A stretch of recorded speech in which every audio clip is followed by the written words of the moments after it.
so we'll go ahead and call this meeting to order. Roxanne, if you'll please take roll, and if we'll all stand for the Pledge of Allegiance.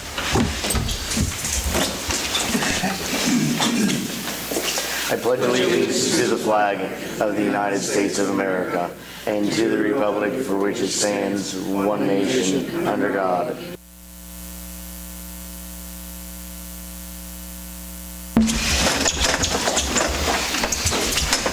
Now is the time for public comment or review and approval of agenda. Has council had time to review the agenda?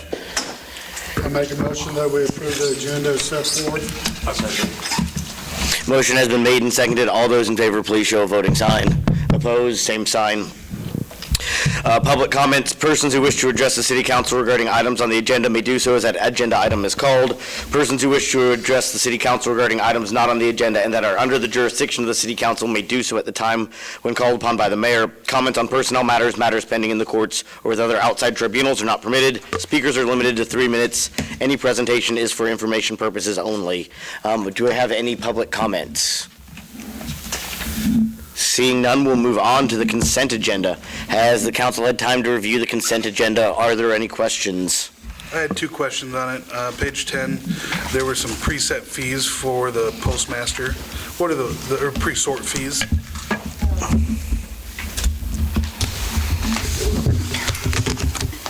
When we do our bill cards, if we pay a pre-sort fee and sort them by zip code, we get a lower rate. Okay. Yeah, so we pay that once a year. Okay, and then page 17, the PACE analytical for 434. It's outside laboratory. Is that something for the police department? No, that is probably for water, the water plant, or for the lagoons. Is it 47? Yeah. Oh, it's 60. Yeah, that would be for the sewer lagoons. They come out, and I think they collect those samples and then do the analysis. That's all that I had. Are there any other questions? Seeing none, I take a motion. I'll make a motion that we approve the consent agenda as set forth. Second. There's a motion and a second to approve the consent agenda. All those in favor, please show by showing a voting sign. Opposed, same sign. Motion passes.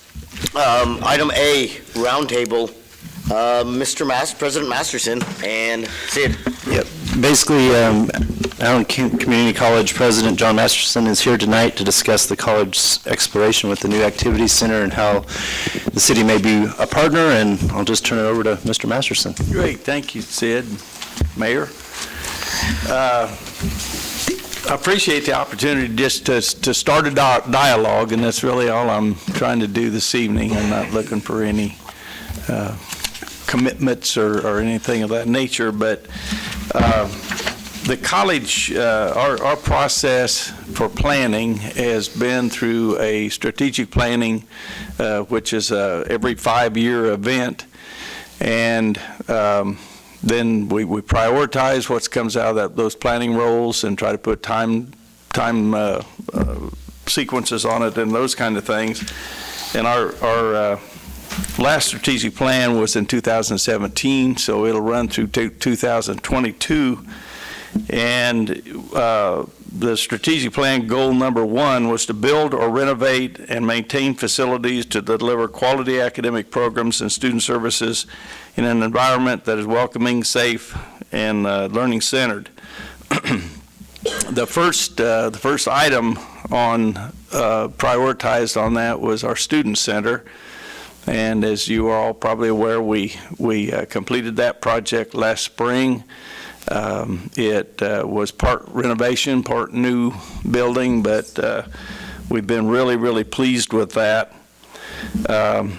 One of the things was that for spring of 2019 is to upgrade athletic activity facilities.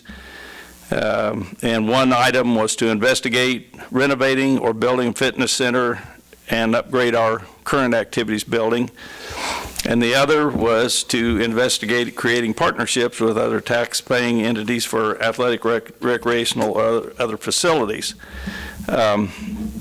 So I visited with Sid just a little bit and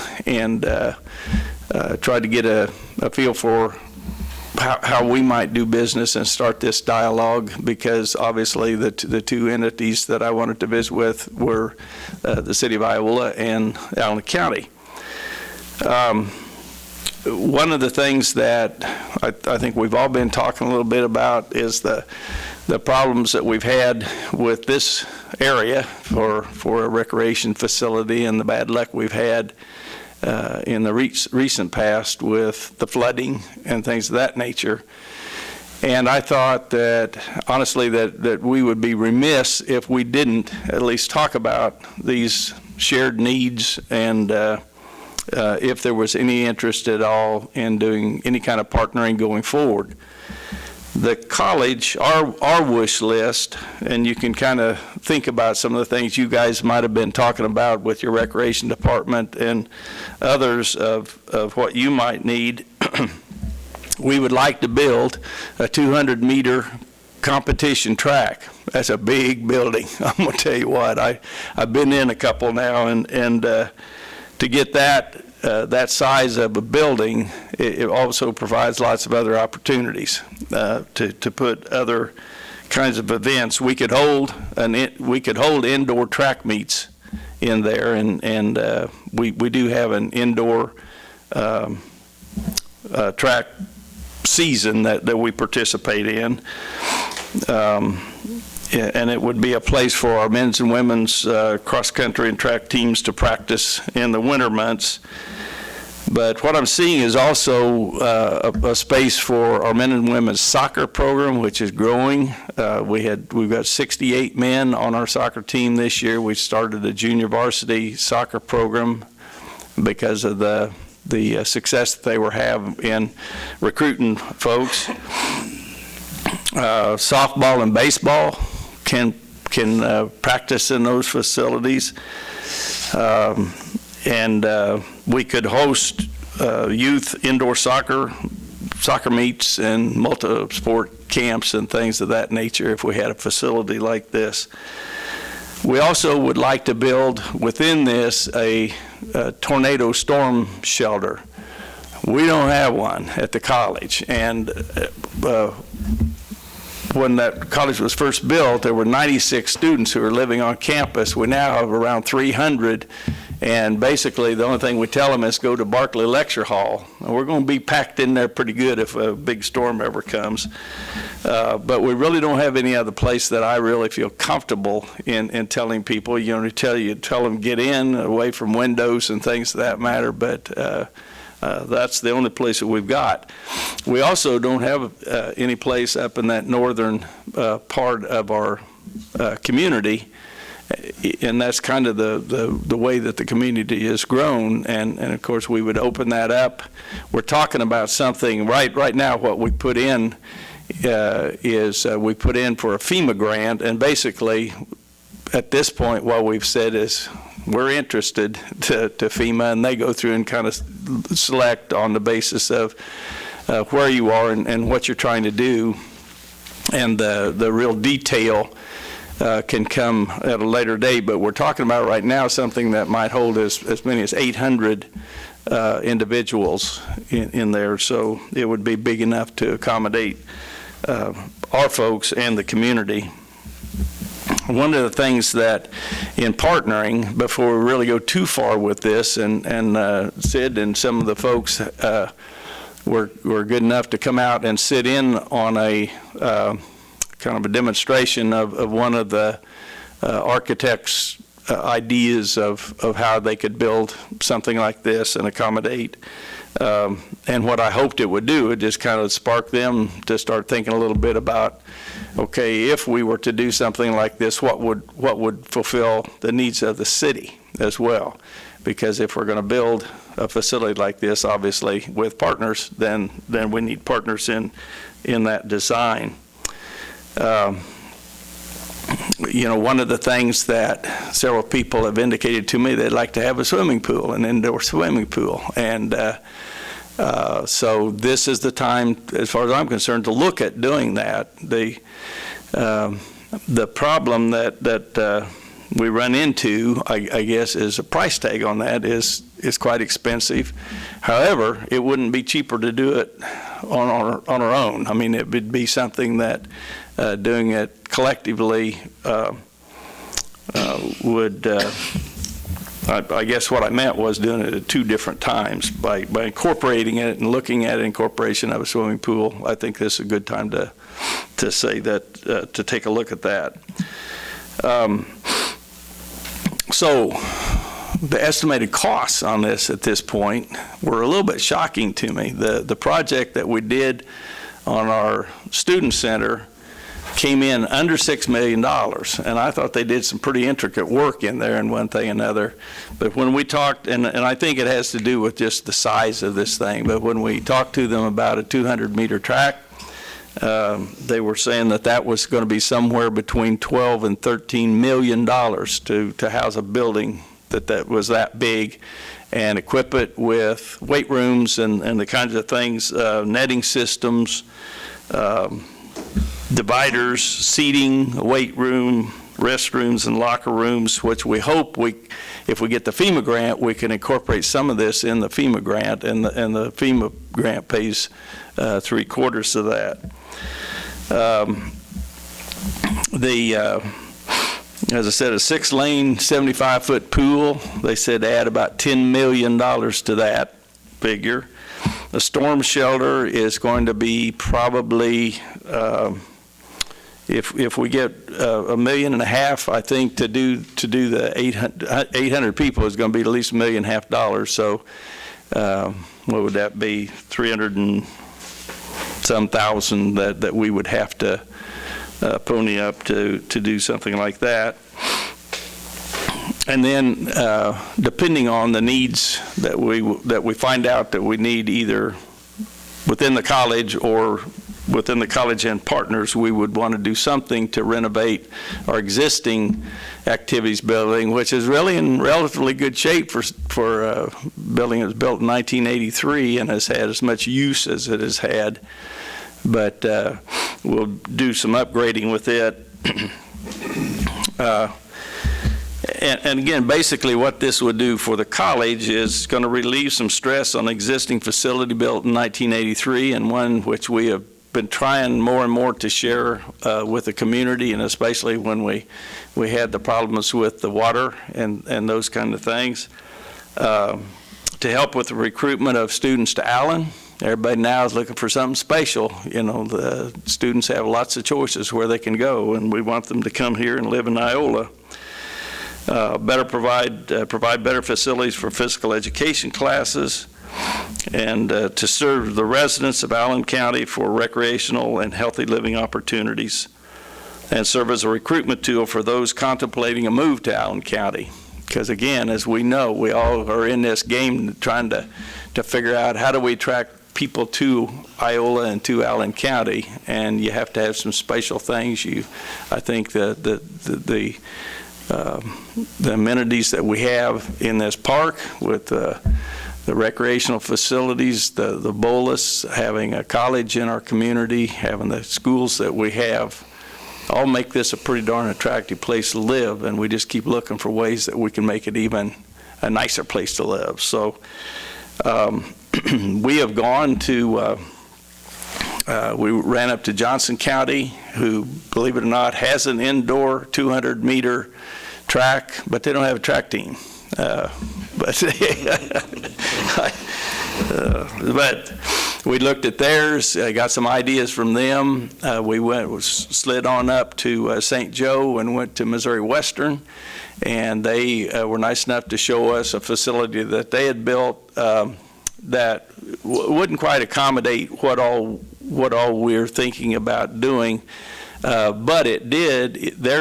Their facility had a pool, and we talked to them for quite a while about, you know, what kind of a monster would we create with this swimming pool, because it's not just building and it's maintaining it.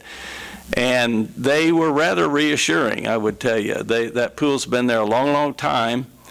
It's a partnership between Missouri Western, the city of St. Joseph, And I think there were 2 unified school districts that were very involved with it. They both have swim teams and dive teams, and I said, well, how well used is it? And then he said, it is well used. The college also has a swim team. The community has, the USDs both have swim teams, and then the community has a, what am I trying to think of? Summer swim team? Club team. Club teams, yeah, that are able to use it. And then they just have community use and some things like that. But they were really proud of their pool, and they should have been. It's a pool that was built several years ago, 15, 18 years ago, still in pretty good shape. He said the biggest problem that they'd had was it developed a leak at one point and was losing like 4,000 gallons of water a day, so they didn't want that to happen. We're kind of familiar with some of that stuff. And so they drained it and went in, and the guys fixed it, and they said it's been fine since then. But they do evidently have a good arrangement in the how they care for and pay for the use of that pool. Also got to see the facility that the Chiefs built them up there, and you put a lot of hay in that building. I'll bet it's 150,000 square feet. It's huge, big weight room, very, very nice facility, but it's it's an indoor football field. That's what it is, and they have use of it except for when the Chiefs are there, but a nice facility, but wow, big. Then we went to Highland, and Highland has a facility that probably is much closer to what we are looking at. It has a 160-meter track, but when I had a chance to talk to their track coach while I was there, and I said, if you do something else different with it, what would you do? And he said, well, I'd make it a 200-meter track. And he gave me several reasons for that, but I wondered about 160-meter, why that was. Is that an oval? Yes. 200-meter oval? Yes. Okay. And it has a weight, ellipticals and those kind of things area that they said the teams, the athletic teams from Highland can't use that. That is for the community. And they must have 30 machines out there. And I said, really, this size of community uses that many? Oh my gosh, yes. He said they come in and visit and have coffee here and all kinds of things. And I thought that was kind of cool. They also have a great netting system so that you can take batting practice. Softball and baseball could take batting practice, and those kind of things. It has the surface on the floor is a multi-purpose surface so that it would accommodate any of the sports that we're talking about, which is kind of neat. It's a Mondo. I've read about them before. There's the manufacturer, but. So one of the things I got was a better perspective is how big a building is that to accommodate a 200-meter track, and they're big.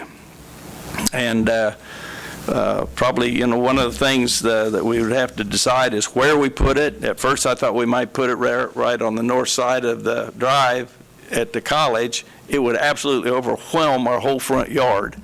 So we've looked at going behind where the old tennis courts were, right back on that property right there. It's still a nice high area. It's visible from the street. It's visible, but we would also, it would require us to make an entrance in from Kentucky.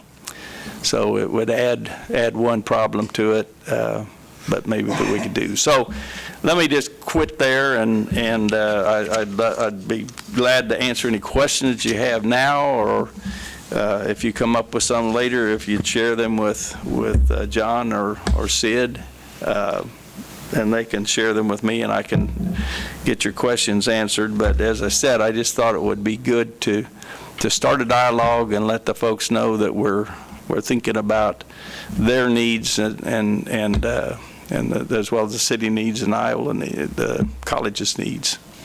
So, hypothetically speaking, if this was to take place, with the problems we're having down here with our recreation building, would it be feasible for us to move our rec center up there instead of having it down here? I would think that there, anything's could go on the table at first, Gene, and that was really kind of what I was thinking about, was even maybe using staff for supervision and those kind of things as they are now.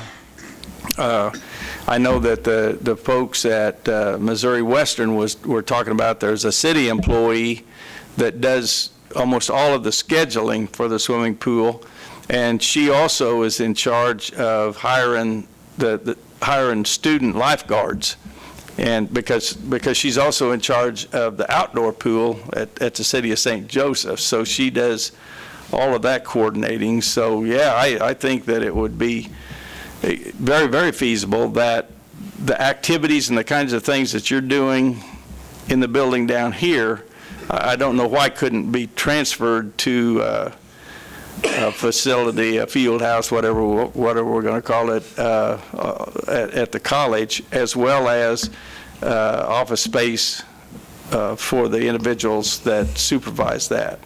Well, I know years ago when I was active in sports, refereeing, I used to go up to Burlington quite a bit. And I refereed the rec games up there. And it seemed like that place was always busy. I don't know if that's the school district, the city, or how they got that, but it seemed like it was always busy. And this is something I could see, maybe you hear all the time from citizens, we need better activities and recreations for our citizens and our senior citizens. I could see where a bigger building would enhance more activities for the whole community and county as well. I think there'd be some. Do you know, do they charge their citizens at any of these other places? Are there any kind of fees that they're paying to use the equipment or to go swim, or is it just kind of an open to the community without additional fees? Now, most of them that I've talked to, there's some charges that go along with it. I mean, But probably very minimal? At Highland, it was $10 a month. Okay, very minimal. Yeah, then. right. I know And- Burlington, you do have to pay to use their, like if I wanted to go into their swimming pool, I think it's $1 or $2. If you're in the county in Burlington, it's free. If you're out, it's $75 a year. So more If in you- the line of like a YMCA, very minimal Yeah, charges, yeah. making it very Right. affordable. And I know, like, even with the YMCA, from my daughter working there and being at the one in Pittsburgh for so long, I know that they do even scholarship kids that can't afford Sure. things, so. Yeah, you bet. Well, I just want to see, us get into a building, and the city go in with you guys on a joint effort. And then, like Nancy said, people, the charges to get in to swim or this or that is so much that some of the families in Iola or Allen County cannot afford it. I mean, $10 a month, for a family, who can afford that? Yeah, that's what, I mean, I that think was my thing. I knew that a lot of these types of things, they do try and keep it very minimal. It's just enough, just so you have a little skin in the game, They but don't pay their not. costs, but it helps pay their costs. I know from a lot of community talks, though, we definitely should look into the shelters. Certainly, that is. There are no shelters there's- in that and the- end of town. North End Town. And we've also built all of the Cedar Brook additions, Yep. 1 and 2. We also have all the apartments over there, and apartments are very dangerous in storms inherently because they're 2 stories and they're not, concrete construction. Right. And so, if we're looking into this, we definitely should explore the shelter at the bare minimum. Remember as well, during the floods, the only shelter that we could really use in town was the activity center at the college because we don't have a building that can work as a shelter in our current situation, so. Now, John, I got one other question. Yes, sir. Say that the seating, how many seating would be available, or is that known yet?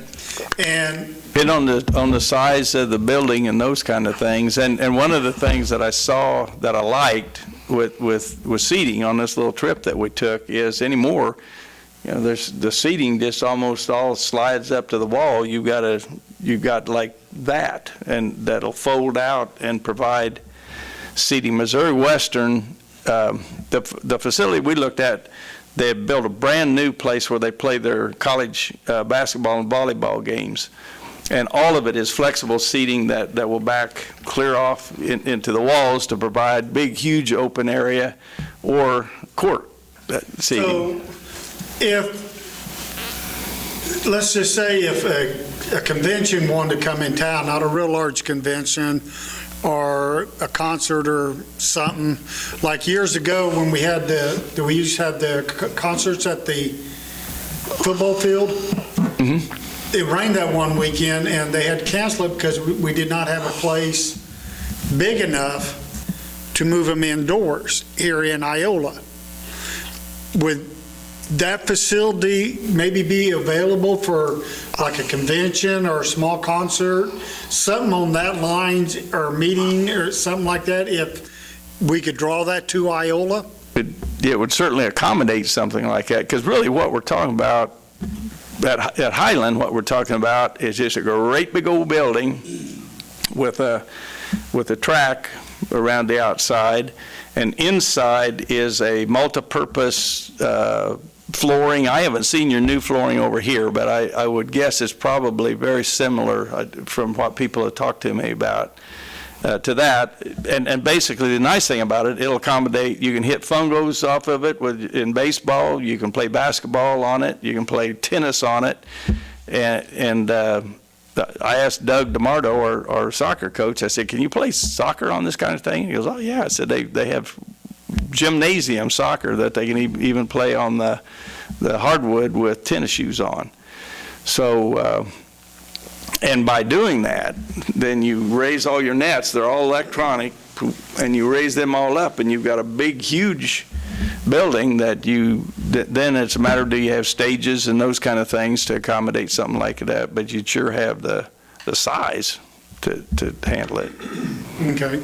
Corey, we'd probably have to build up some infrastructure out there for a building, electric-wise, for a building that size, or?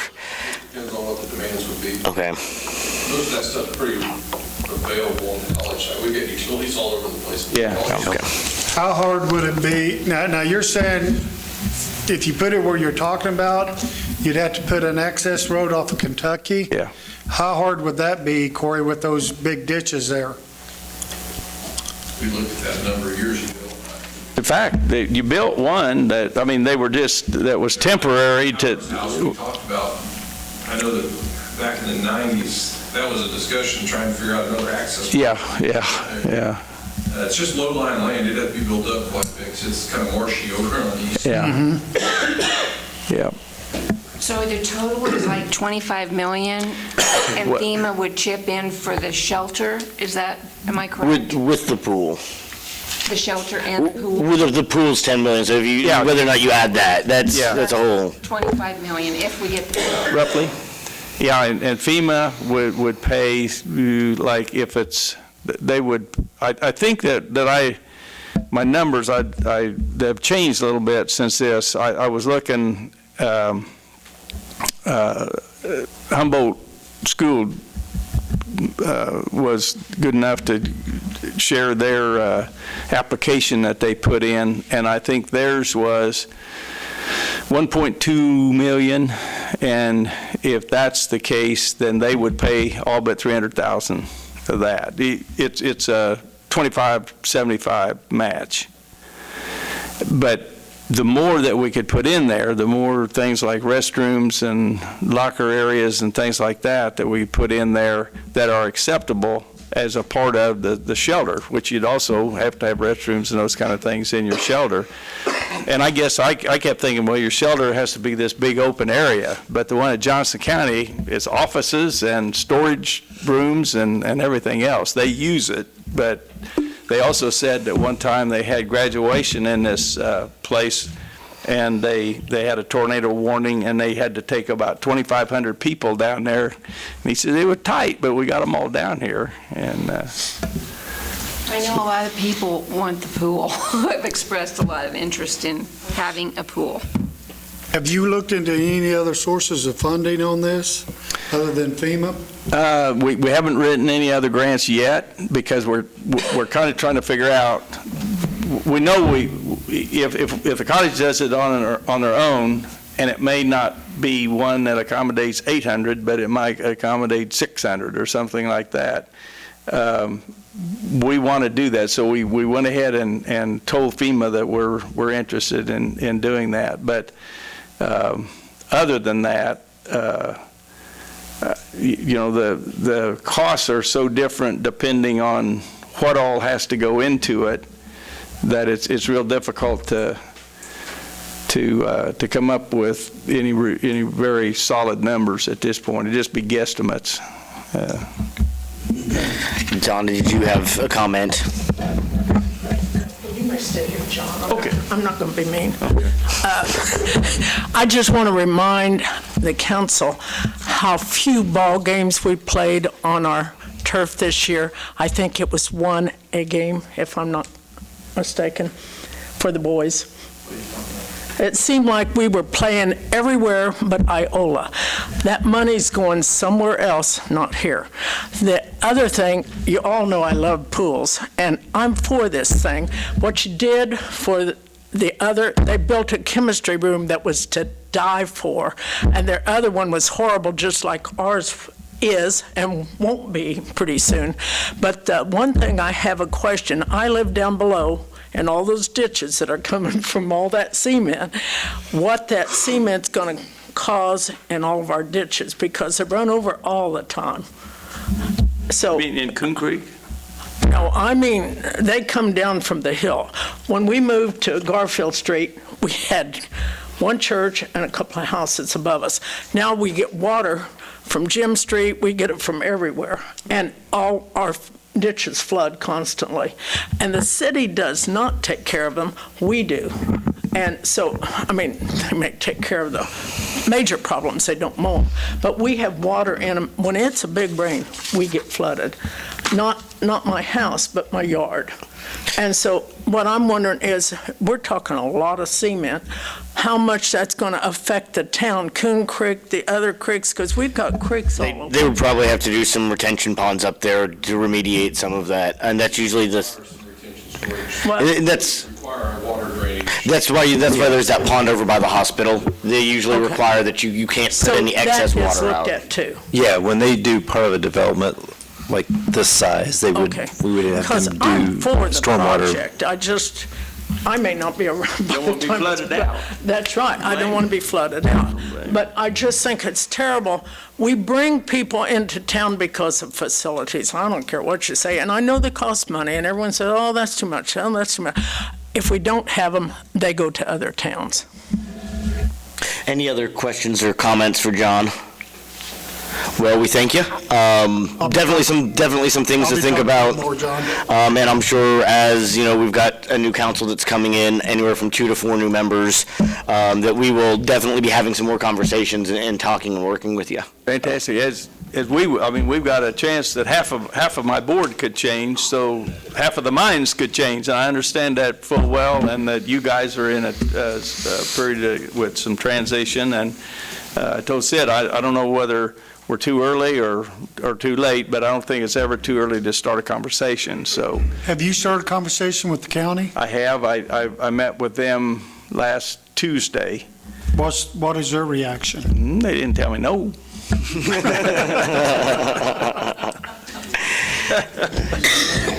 So, yeah, we'll keep visiting with them too, because the bigger the project, the more partners we need, and if it's not that huge, then it might be something that 2 entities could do, or even 1 entity could little red hen it.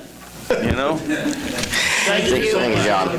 Item B, Allen County Regional Hospital funding discussion. Sid, Allen County Board, if you want to come on up. Mr. Mayor, members of council, in 2012, the city began dedicating 1/2 of the proceeds from its half-cent sales tax that was dedicated to major street improvements and other capital projects. Began dedicating half of that to the Allen County Regional Hospital. That commitment expires at the end of this year and equals roughly $300,000 a year.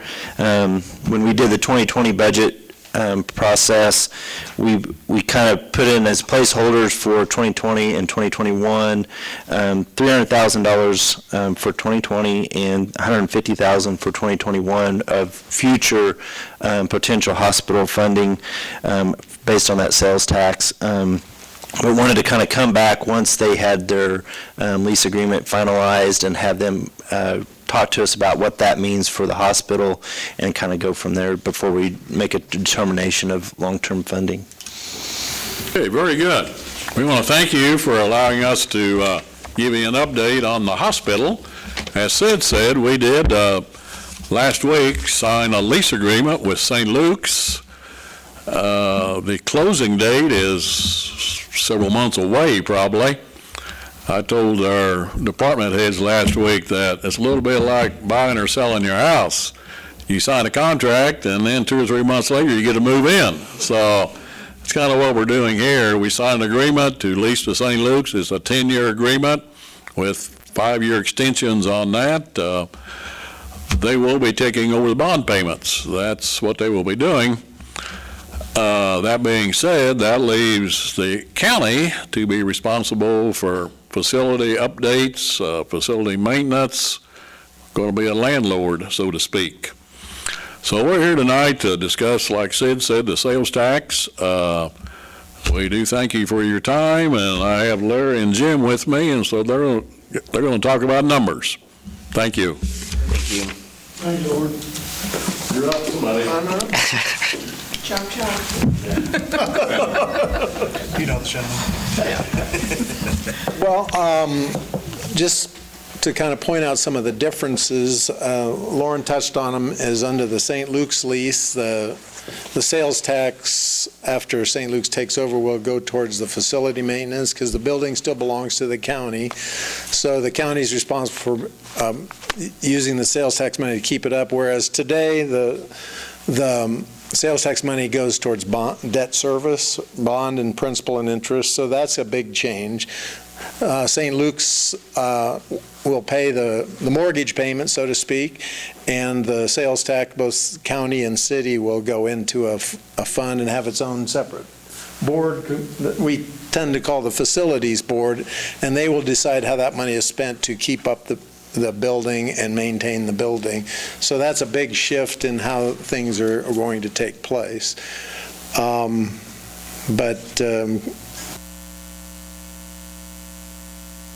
What about equipment?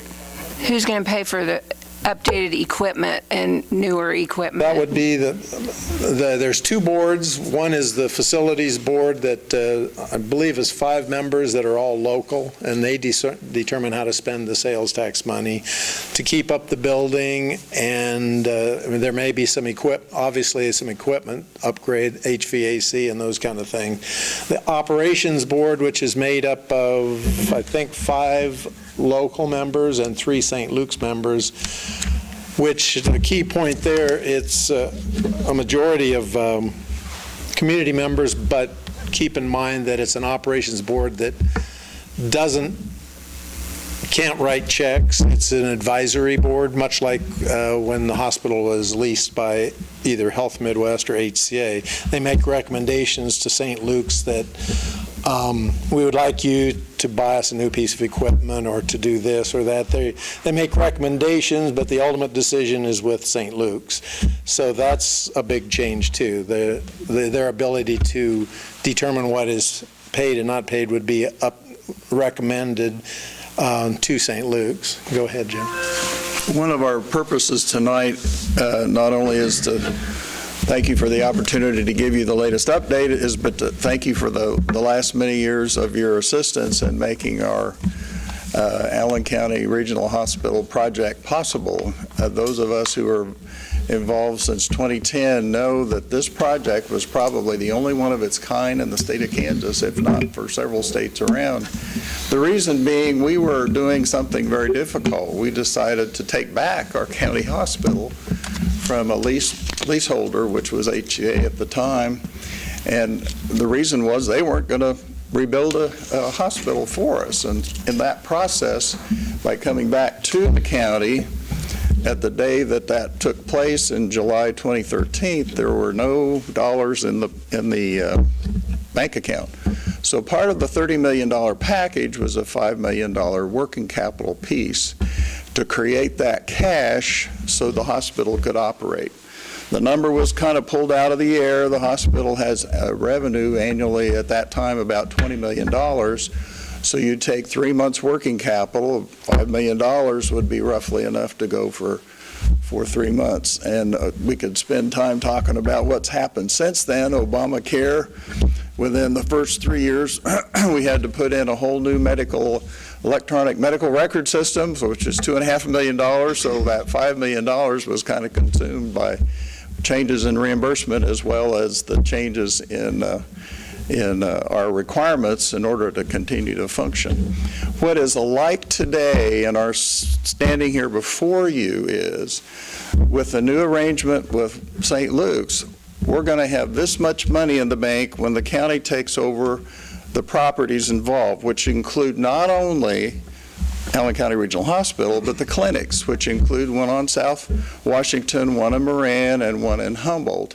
And so our request tonight is to honor at least one more year, 2020, of the financial commitment, because in that time, it will show the rest of the taxpayers in Allen County that Iola's on board to make sure we have cash in the bank to take care of our facilities, even if St. Luke's comes to lease it.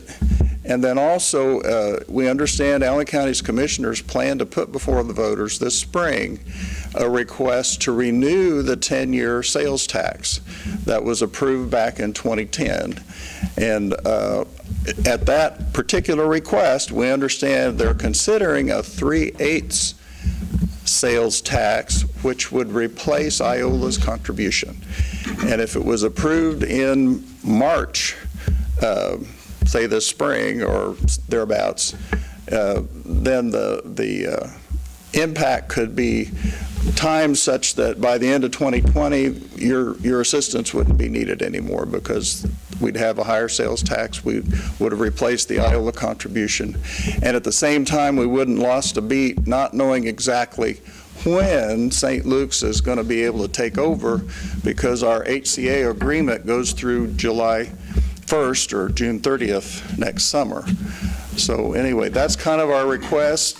We'd like, and we appreciate very much the many years you've made all this possible, and one more year I think will probably get us to where we need to be to have a smooth transition, not only with St. Luke's, but having some working capital in the bank to fix something. And we've already had chillers go out this year. I don't know if you want to talk about our air conditioner situation, but well, I mean, everything's 5 years old now. It was brand new in 2013, and yeah, we've kind of cycled. I mean, typically a lot of equipment.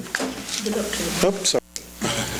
I mean, a lot of electronic equipment has like a 5-6 year, and of course that's about how far we're in. So a lot of things are needing repair and replacement now, because a good percentage of what we put in the new building happened in 2013 when we moved in. So, yeah, we've had a lot of heating, ventilation, air conditioning issues come up recently, but they're always coming up, and that's why the facilities board is in place to spend that money to make sure that 10 years from now we have a viable building still. So, one last plug, since John's sitting there. Aware that these funds are intended to be used for Iola's capital improvements, and knowing that in your plan for the recreational building, it might require some improvements to Kentucky. That is certainly in the hospital's vision. That would be a definite improvement to provide the citizens of Iola access to the hospital now, because currently that asphalt road, which is nice because it's not gravel, it's asphalt, but there's no walks. People do walk up and down it, and it's not safe. And to Donna's point about the flow of runoff, in the rest of Kentucky, when the city did its improvements to the area south, they definitely put in the curb and gutter and the storm sewers and the whole bit, which would be great to extend all the way to the hospital site, as well as maybe include the access to Ellen for the benefit of the improved recreational buildings. So as a planning idea, it would benefit both the hospital as well as the college, I think, to include Kentucky in that. What is your estimated cost for maintenance a year? Maintenance? Because you'll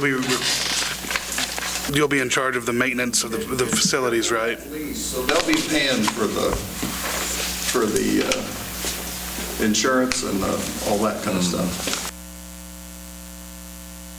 He's asking how much are you planning to spend in facilities upgrades and upkeep? Are you only responsible for the facility upgrades? Or is it the facility maintenance as well? Both. Both? Yeah, both. Okay. Both the maintenance of the current building and upgrades that may need it. One of the things that the St. Luke's folks has brought up, there may be some changes in air handling on some things that they want to do here. If that's the case, several $1 million to upgrade our air handling to make the procedures we want to do safe. But maintenance and upgrades is what the county is going to be responsible for. St. Luke's will be looking at equipment. That's part of what they will be doing. In the last year, there's been some articles comparing Garnett, Chanute, Iola, and when it was open, Fort Scott. Garnett has had under St. Luke's 3 times the outpatient clinics that we have, and it takes space to do that. One of the thoughts is to repurpose potentially some of our extra rooms. We're a 25-bed hospital, but we do have some potential in that regard. Their facilities experts are going to be down here to check that out, but for several years we've talked about the need for a medical office building on site, which would be an additional investment. And again, the improvements Lauren was talking about with the existing building don't include the improvements that we could do to accommodate more specialists, which would increase the viability and the care and so forth for everyone here. But that would require extra space and part of that sales tax money could be used for improvements. So with the upgrades, do you consider an upgrade to be a medical arts building? Could be. It could be. I mean, that's to be determined, but I would consider.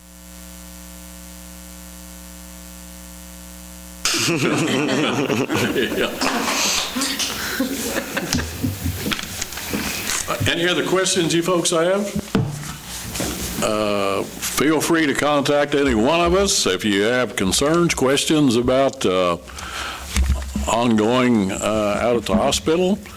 We appreciate your time, your past support, and like they said, if we get through 2020, I think we'll be in good shape to maintain the facility, and St. Luke's is going to bring in more specialists, so I think it's going to be good for the city as well as the county. So you're no longer asking for the 2021, you're just asking for 2020. You're saying the 300, and then you just want the one more year of the sales tax. Is that correct, and not the step down that we had talked about? Only because we don't know what the future's going to bring, but we think it may be that it won't be needed. Okay. Yeah. I think 2020, well, end of 2020, we should be okay as far as taxes and the need for additional funds, so. I think the main thing is that it'll get us to the election where Jim was saying what they can adjust. For the sales tax. Yeah. And that's fine. That just helps us that helps us with our discussion then of knowing that this is just the 1 year. And, I'll open that up to the council on how they feel to give staff some feedback here. Council, what's your opinion here? I'm okay with it. I mean, I would say, we did discuss this, and we didn't want to just, chop it off. So since we discussed doing this in 2020, I guess I'm okay with it and then cutting it after that, because there are things in our community that we could really use those tax dollars for. I know the hospital is super important, but there's a lot of important issues that money could help with. But I don't want to just, cut you off like a bad kid or anything, so. Kim? The county money runs through March 31 of '21, so that if you take us through the end of 21, election that will take effect that where, as Jim says, we may go for 3/8% instead of a quarter. Kim? I think we should give him the money to get him through the transition year. Ron? I'm fine with the 2020. I think it was a great thing that St. Luke's came in. It was much needed. If we didn't do that. So I think it's worth absolutely investing in. But I'd also like to hear what the county has to say. And I'd like some feedback from citizens on what they think about increasing. Well, yeah, that part is concerning for me, what voters are going to say for that. Well, right now, the county still has a quarter sales tax on it, right? They're going from 1/4 to 3/8. Okay. Okay, they're okay. Quarter-cent county tax and a quarter-cent city. Okay. Gene? Well, I spoke out against this during the budget hearing, that the citizens that I'm talking to are coming to me talking, nothing against the hospital. Don't get me wrong here, you guys do a good job. I don't want to see you struggle through a transition. But everyone I have talked to wants the quarter-cent sales tax back in the Iola coffins to be used for capital outlay and road projects or whatever that it was intended for originally. So right now, I would say, the citizens are telling me one thing, but I'm thinking a different way, so I'm going to leave it at that. Thank you.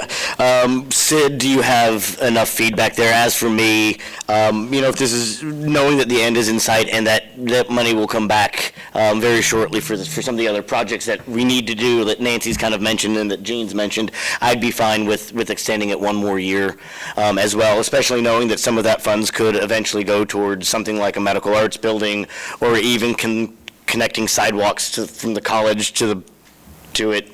I'd be fine there. So, Sid, if you want to, do you need any official vote there, or do you? Well, I guess my thought would be then from this conversation, we would bring back a ordinance like what we did when we originally put this in place to put it through the end of 2020 and go from there and bring that to you. That's fine. Okay. Thank you. Thank you. Thank you, gentlemen. Appreciate it. Very much. Item C, credit card fees. Hey, John, I'll be getting hold of you. Mr. Mayor, members of council, during the 2020 budget discussions, we discussed changing how the credit card fees are paid. Currently, if a credit card payment is facilitated at the utility office, this is either through somebody coming into the office or calling into the office or us initiating a auto draft that's been set up for a credit card. The city absorbs those fees that are associated with that processing. These fees are roughly the $30,000 that we kind of talked about at the budget time.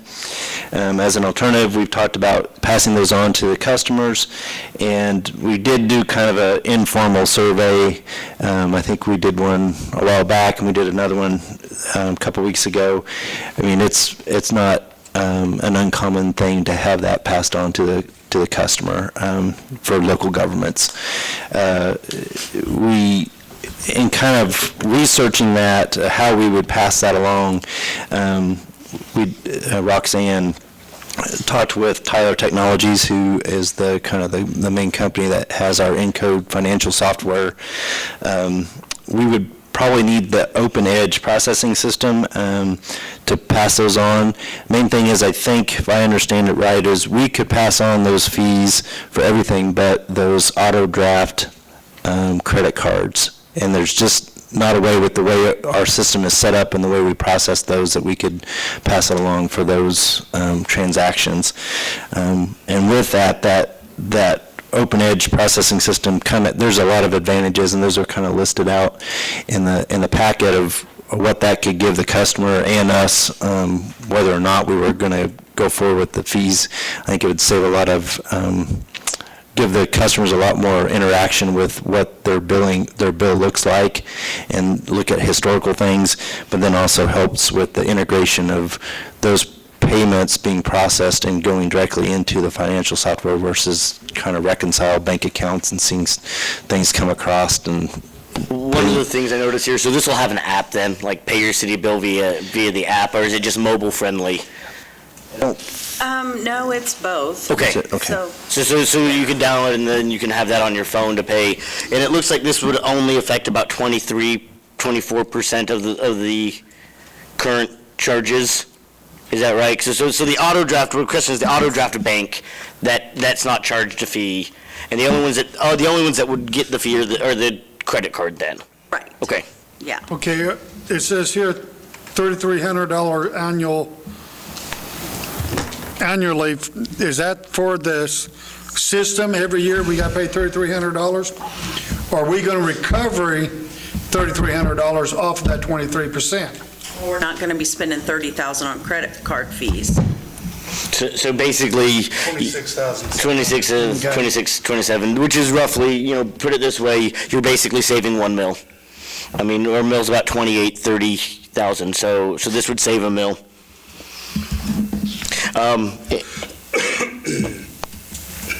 And you give people plenty of time and notice to change over. For instance, I use mine because I get airline miles. I might change that to an automatic bank withdrawal, but people would be given plenty of time to change over their cards, et cetera.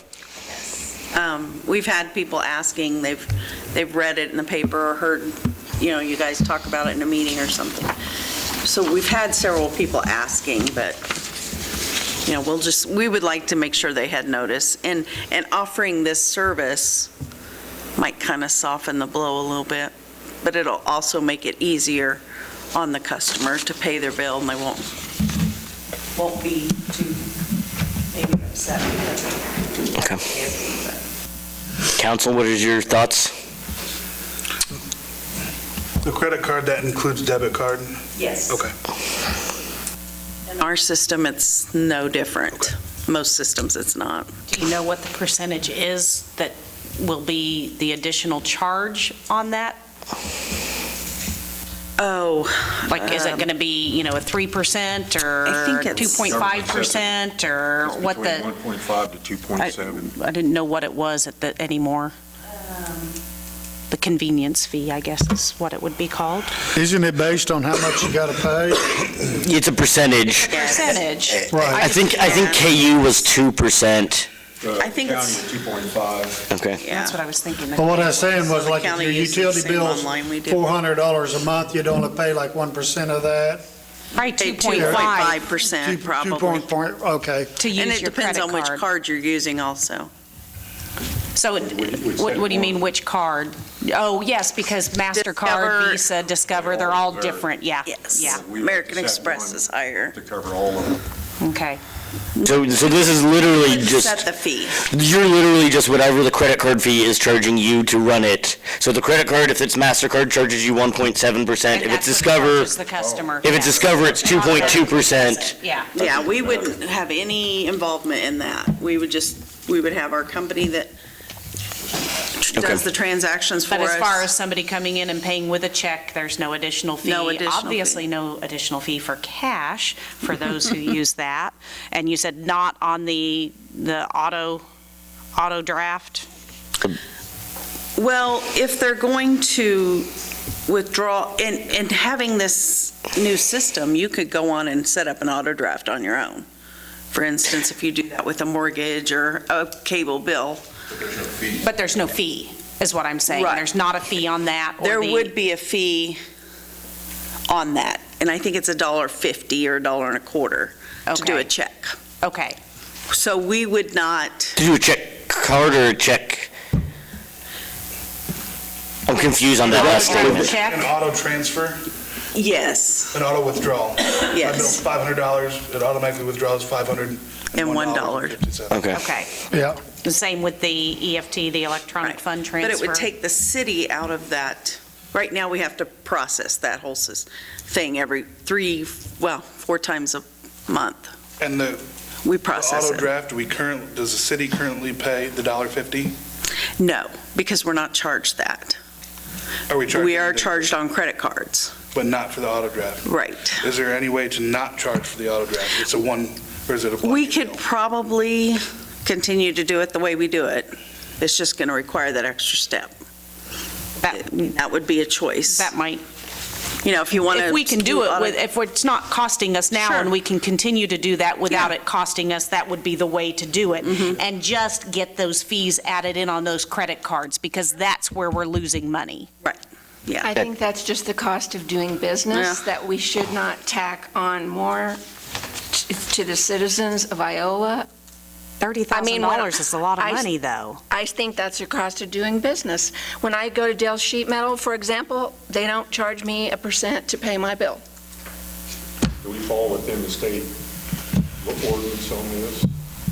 I brought to Corey's attention, Mr. Johnson rule on that. On what?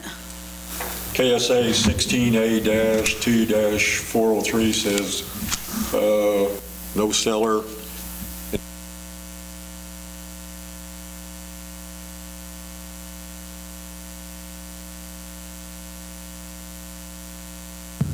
exempts state agencies from doing it. I took it to Mr. Johnson's So we may attention need last week. clarification on No, that. because we aren't charging the customer. The credit card company is charging the customer, not the city. If we started doing like a $2 charge across the board, and maybe her bill took $1.50 and his bill took, are we overcharging? So we're not charging. Okay. We're out of the charging business. We just will take your card. The company Give me we one contract second. with, basically. Anybody? Okay, Donna. Okay, if I hear you correct, everyone should pay their bill, right? Right? Sure. Okay.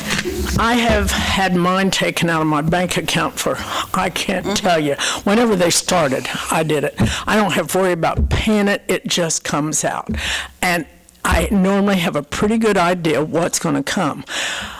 If you pay by credit card, you may have 2 extra weeks or 3 extra weeks. If they don't want to pay that fee, they could have it taken out of the bank account, which is for free. I see it as we have a lot of people that think, I'll just leave that, because we have a lot of people in arrears on credit, on the utilities, yet they use them. And so I don't see it as passing on. I just see it as, hey, you got this choice, let it come out of your bank, let me bring the cash in, or let them charge me a little extra for using that credit card. And like he said, he gets mileage from it. I use my credit card for almost everything. I don't care if they charge me for something, but if it's a monthly bill, it's easy to have it taken out of the bank and there's no charge, but they don't have to send me a statement, they don't have to send anything, it's just there. They're going to get their money. And I think the city deserves the money, and that's part of being in business, is to have the money coming in. It's no difference than when you go and pay your tags on your vehicle. You get that charge on there. That's because they can't legally deduct any amount of your taxes. So they have to collect the full amount. So if they would do it like we did, they're not really collecting that 2.5%. They're losing it, basically. Legally, by statute, they have to collect 100% of the taxes. They go through the same program we use when we use an online payment for us.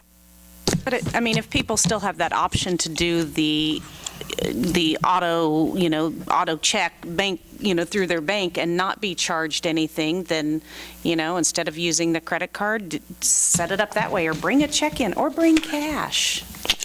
We still take cash. Some places don't, but we still take We have a lot cash. of people ask us that question. Oh, you take cash?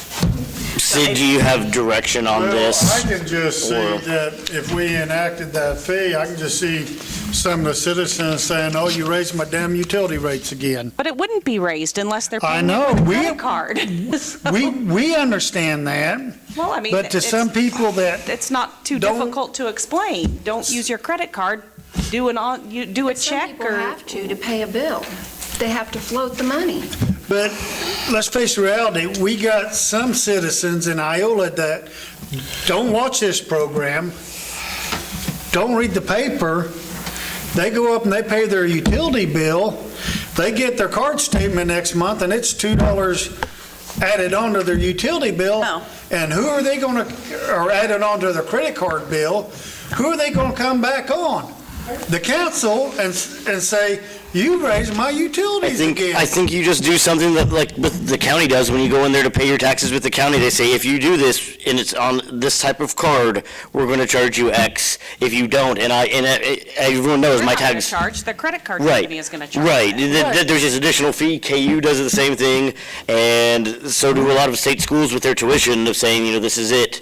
I'd be fine with moving forward and then, getting a formal proposal here for us to vote on. Is that the feedback you're looking for, Sid? Yeah, I think if I kind of get I know there's We'll need another discussion.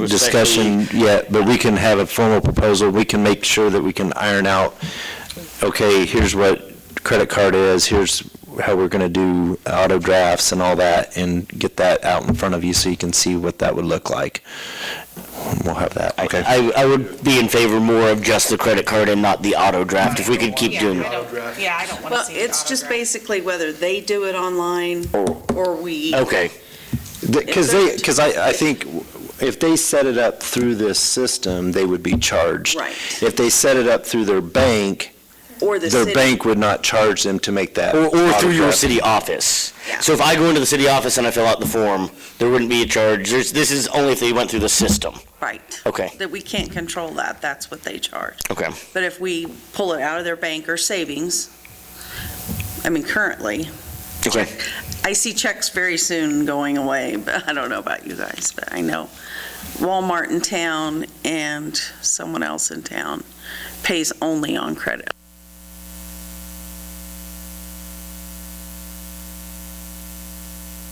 Thank you. I've lost everything. US 54 highway preliminary engineering. Item D, US 54 improvement consultant. Corey?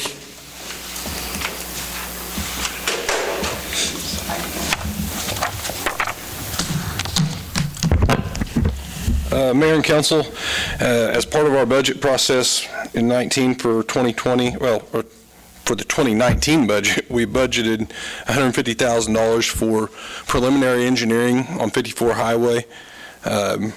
Staff has put out an RFQ July 22nd and sent it to 11 potential consultants to review and potentially put in their qualifications. In August, we had a pre-submittal conference to where all the engineers could come in and talk to us, kind of get more feedback on kind of what we're looking for. We had the scope in there, but it's always nice to bring them in. They get a chance to drive the street and kind of put the street to what we're asking them for. In September, myself, Sid, Dan, and Dan's Assistant Superintendent, Jason Ellis, sat down and went through the proposals. We had 5 submitted from 5 different firms. We went through those, selected 3 to interview, held interviews the first part of this month, and based on those interviews and the criteria we set forth, we selected Burns and Mack, which has done our planning for our wastewater and water master planning. The good part about that is we can fall under that master agreement and basically do a task order with those guys. It's a little cleaner, a little quicker. I sent that to Bob Johnson, and I didn't get any concerns with him. Burns and Mac was happy to do it that way as well. I included that task order in your packet, and it's a lump sum figure of $149,168.75. So we're under our allocated dollars. What this project does for us basically is helps us plan and decide what we need to do with that street. It's not going to tell us if we're not going to tell them that we want to just fully replace it. A lot of this stuff's going to be for them to go out and research, whether it's geotech reports and traffic studies, those things that are going to dictate that pavement. It may be that we find a section in here that is good, that might just need an overlay. The borings could show that it's, this part's just junk. We need full depth restoration in these areas. So they are going to bore into the... Part of that is a $25,000 geotech report that they'll have. I can't think of the name of the firm off the top of my head, but it'd be similar to what the school did out there for their soil borings. And check the concrete and the right, yeah, they're like basically a 4-inch core that they drill down, and they pull that out, and they can tell how much asphalt's built up there, how much rock base is underneath it, and then what that soil is underneath that base as well. So it gives you an idea what you're working with, of how long it's going to last. And this firm, Burns and Mac, is a big firm. We all know that. We had actually all of the candidates were pretty good. And Burns and Mac, there were two things that really stepped out, at least for me.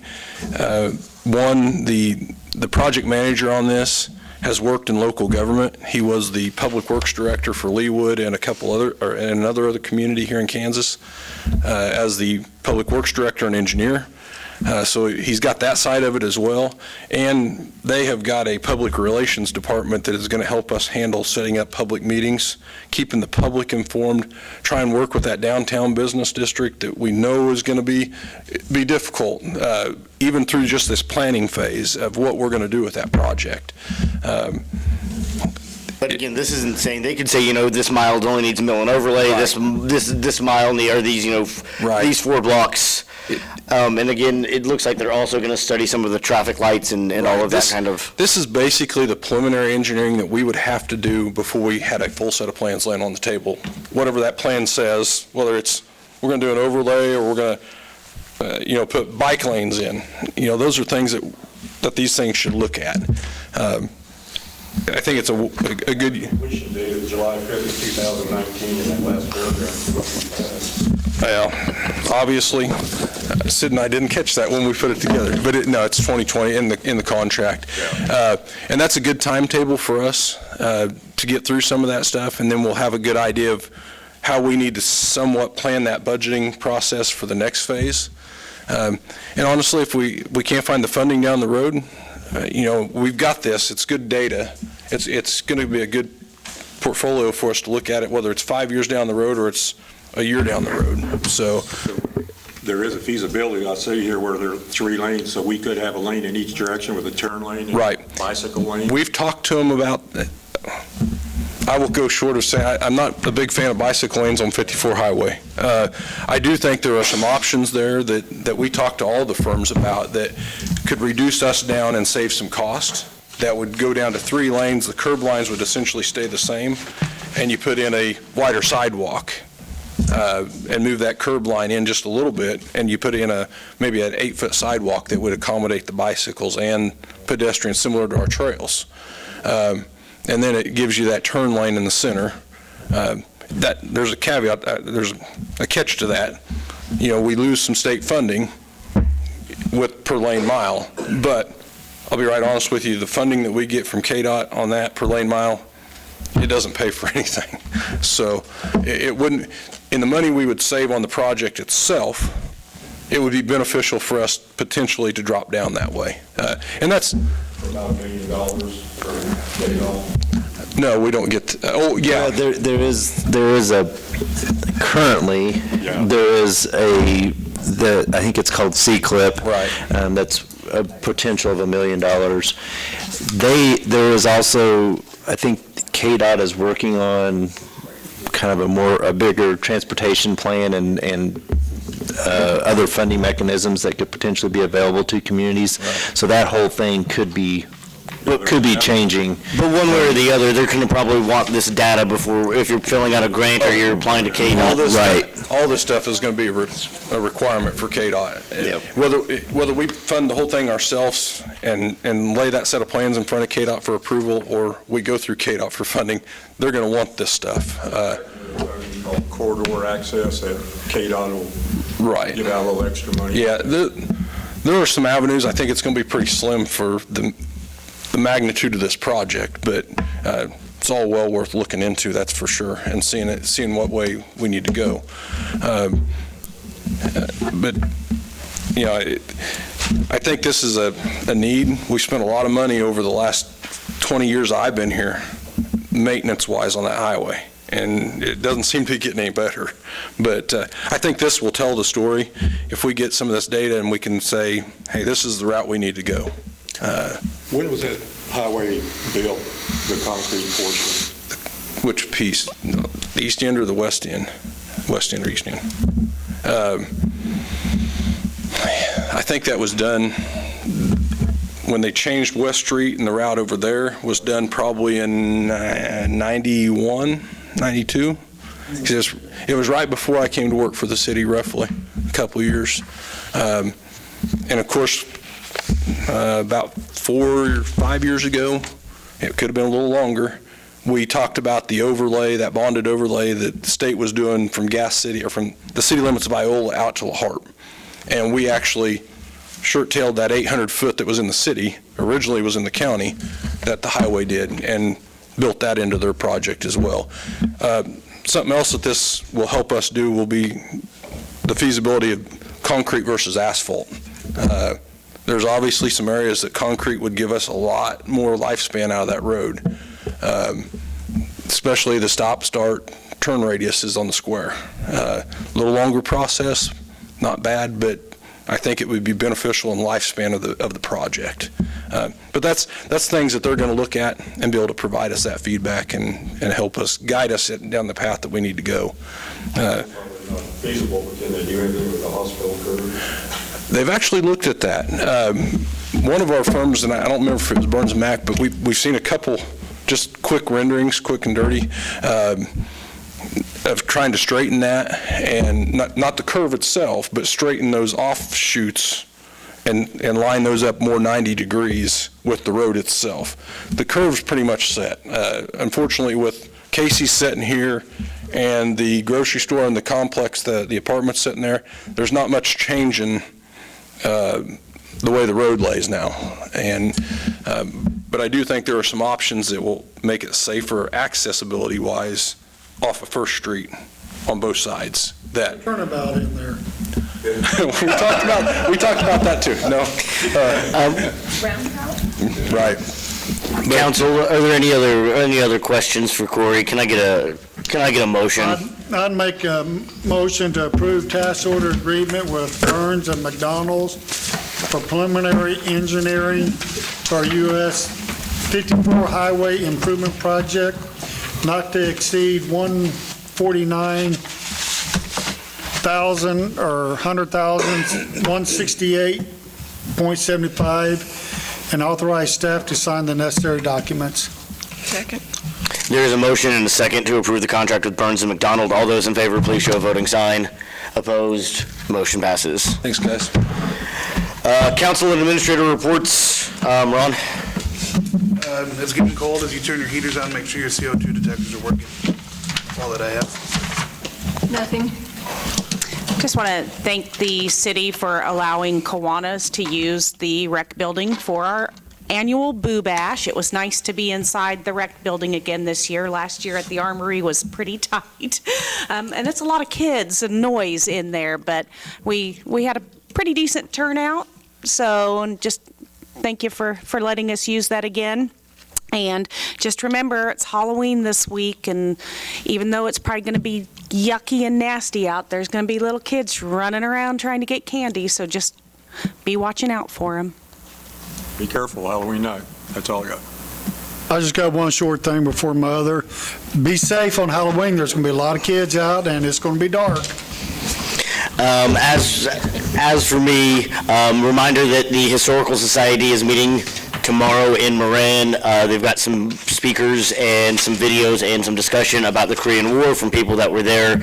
It should be pretty interesting. The focus is going to be a lot on leisure as well, so it's not just, the fighting, but soldiers have time off, and what are they doing, waiting a lot of times. So it should be a really interesting discussion. Sid?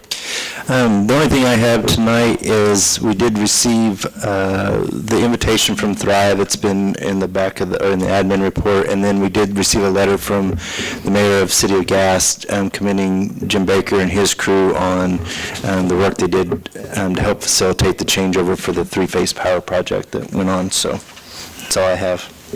I make a motion that we Yeah, it adjourn was for the done evening.